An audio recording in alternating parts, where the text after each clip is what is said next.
अस्सलाम वालेकुम गाइस। तो पाइथन का ट्यूटोरियल स्टार्ट हो रहा है, कोर्स स्टार्ट हो रहा है। तो इसलिए मैं जुपिटर नोटबुक ऑन कर रहा हूँ। सबसे पहले उसके अंदर हम कोड स्टार्ट करते हैं। यूज़र्स, यहाँ पे हमारे जो उनसे जो अकाउंट होगी ना वो, उसके बाद ऐप डाटा हिडन होगा, आपने इसको अनहिडन कर देना है। उसके बाद लोकल में जाके यहाँ पर आपने सर्च करना है प्रोग्राम्स का। प्रोग्राम्स में जब हम जाते हैं यहाँ पर हमारे पास पाइथन शो हो जाएगा। तो यहाँ पे पाइथन 10th में जाना है, जिसमें भी आपने अपनी जुपिटर नोटबुक इंस्टॉल की हो। फिर यहाँ पे हम स्क्रिप्ट में जाएंगे। स्क्रिप्ट में जाकर यहाँ पे हम डायरेक्टली में कमांड प्रॉम्प्ट ओपन करते हैं। तो यहाँ पे हम लिखते हैं जुपिटर नोटबुक, ठीक है। तो ये ओपन हो जाएगी। ओके, तो ये ओपन हो रही है। वेब ब्राउज़र हमारा ओपन हो गया। यहाँ पर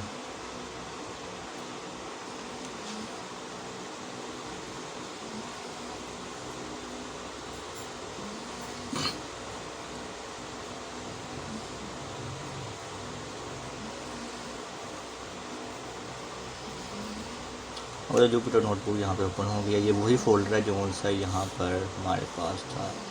ये वाला फोल्डर हमारे पास यहाँ पे मौजूद है। तो यहाँ पे हम एक ऐसा करके न्यू फोल्डर बना लेते हैं पाइथन कोर्स के नाम से।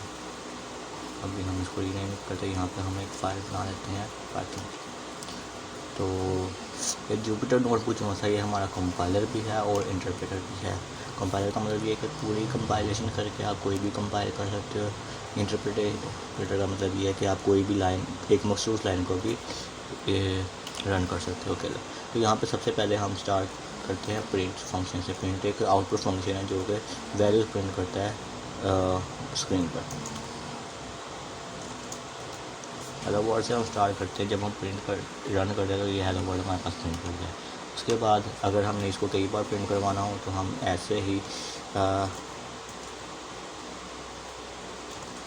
वर्ड लिखकर उसको मल्टीप्लाई करवा देते हैं, जिससे जितनी बार भी हमने प्रिंट करवाना। तो यहाँ पे 5 बार प्रिंट हो गया। अब यहाँ पे मैं देखता हूँ स्केप सीक्वेंस लग जाता है कि नहीं। यहाँ पे हम एक स्केप सीक्वेंस लगाते हैं न्यू लाइन। तो ये न्यू लाइन का अप्लाई हो के फिर दोबारा से ये आइट्रेशन होगी। तो इसलिए ये सारे अब न्यू लाइन पे आ गए हैं। तो 5 बार ये प्रिंट हो गया। एस्केप सीक्वेंस /n की वजह से न्यू लाइन पे आ गया, ठीक है। उसके बाद हम कॉन्सेप्ट पढ़ लेते हैं वेरिएबल्स का। वेरिएबल डाटा कंटेनर होता है जिसमें डाटा स्टोर होता है। मैं यहाँ पे एज लेता हूँ 18 और उसके बाद हाइट लेता हूँ 5.6 और उसके बाद नेम लेता हूँ जैक, ठीक है। तो ये हमारे पास 3 डिफरेंट तरह के वेरिएबल्स हैं, ठीक है। 3 डिफरेंट टाइप्स हैं। ये वेरिएबल, ये एक नाम है जो कि स्टोर कर रहा है इस वैल्यू को। ये वैल्यू जो है स्टोर हो रही है, ये इज इक्वल टू के साइन की वजह से एज में स्टोर होगी। ये वैल्यू हाइट में स्टोर हुआ है, जैक जो है वो नेम में स्टोर हुआ है।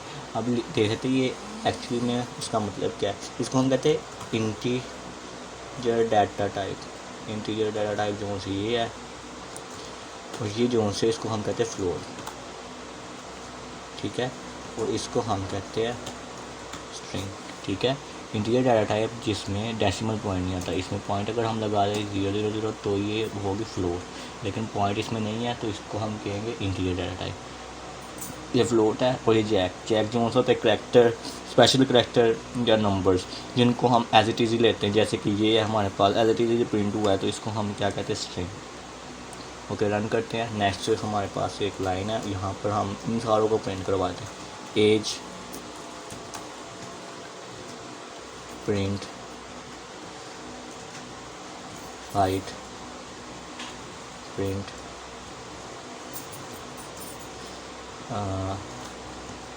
नेम, ठीक है। हम इनको प्रिंट करवाएंगे तो ये प्रिंट हो गए तीनों। ओके, तो पाइथन की एक ये बात है कि इसमें हमें स्केप सीक्वेंस हर बार यूज़ नहीं करना पड़ता, ठीक है। अगर हमने न्यू लाइन पे किया है, अगर हम एक और कोड यहाँ पे लिखते हैं अलग से तो वो न्यू लाइन पे ही प्रिंट होगा। लेकिन हमने एक ही कोड को दोहराना था इसलिए हमने स्केप सीक्वेंस यूज़ किया। अब पाइथन में एक और हम स्टडी चीज़ कर लेते हैं। हमने अगर मल्टी लाइन लिखना हो तो वो हम कैसे लिखते हैं। प्रिंट 3 कोट्स लगा देते हैं हम। यहाँ पे मैं लिखता हूँ कोई भी पैराग्राफ, ठीक है। तो ये जब हमारे पास आउटपुट आएगा तो ये इतनी लाइंस में आए। लेकिन अगर हम कॉपी करते हैं, इसको यहाँ पे पेस्ट करते हैं, ये जो 3 लाइनें इनको हम कोर्स में ही रहने देते हैं,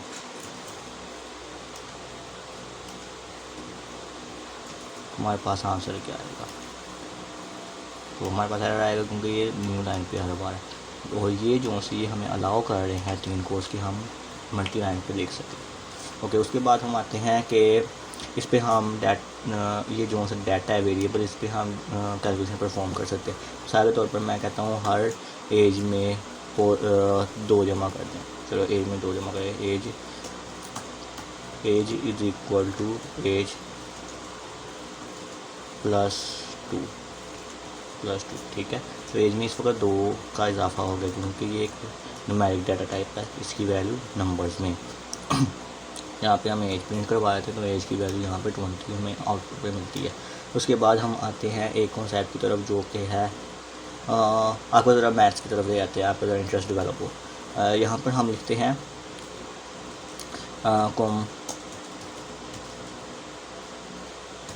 complex 1 is equal to 1 + 5j और complex 2 is equal to 5 - 6j। Okay, तो ये हमारे पास कॉम्प्लेक्स वैल्यूज है, कॉम्प्लेक्स नंबर है, ठीक है। यहाँ पे आयोटा की जगह, आई की जगह हम यहाँ पे जे यूज़ करते हैं। अब इन पे हम कैलकुलेशन कुछ परफॉर्म कर लेते हैं कि क्या कि मैथ्स जो सी है वो भी आप इस पे कर सकते हो। सो प्रिंट करते हैं हम कॉम्प्लेक्स 1 + कॉम्प्लेक्स 2, ठीक है। और हम प्रिंट करते हैं कॉम्प्लेक्स 1 × कॉम्प्लेक्स 2, ठीक है। अब हम आंसर देखते हैं। ओके, आंसर हमारे पास है 6 और -1 -j। 6 जो है इन दोनों को हम प्लस करेंगे, 1 + 5 = 6। इन दोनों को अगर हम प्लस करेंगे तो -j आएगा। और इसका हम एक बार कन्फर्म कर लेते ताकि आपको ठीक है। 1 × 5 आंसर क्या होता है? 5। 1 × -6j तो -6j। उसके बाद ये 5 × 5j जो है ये पॉजिटिव 25j। और इन दोनों को अगर हम करेंगे तो -30 आएगा। तो जो सा आयोटा होता है वो -1 के बराबर होता है आयोटा स्क्वायर, तो फिर ये वैल्यू पॉजिटिव में हो जाएगी। यहाँ पे हम लिख देते हैं +30, ठीक है। आंसर हमारे पास क्या आएगा? 35 + 19j, ये हमारे पास आंसर है। तो इस तरह हम पाइथन में काफ़ी कुछ कर सकते हैं, तो वो हम नेक्स्ट वीडियो में स्टडी करेंगे। आइटरेशन क्या होती है, सिलेक्शन स्ट्रक्चर क्या होता है, मॉड्यूलेशन क्या होती है, ऑब्जेक्ट ओरिएंटेड प्रोग्रामिंग क्या है। डाटा साइंस के लिए हमने कोर्स डिज़ाइन किया है, तो हम इसको डाटा साइंस के थ्रू मैट्रिसेस में डील करेंगे। टेबल्स क्या होते हैं, एक्सेल क्या होता है, CSV क्या होती है, वो सारा कुछ हम इस ट्यूटोरियल में, इस कोर्स में हम सारा कुछ स्टडी करेंगे। तो ये हमारी पहली वीडियो थी। नेक्स्ट वीडियो आगे आती रहेंगी, उसमें हम डिटेल में बात करेंगे। सी यू नेक्स्ट वीडियो गाइस।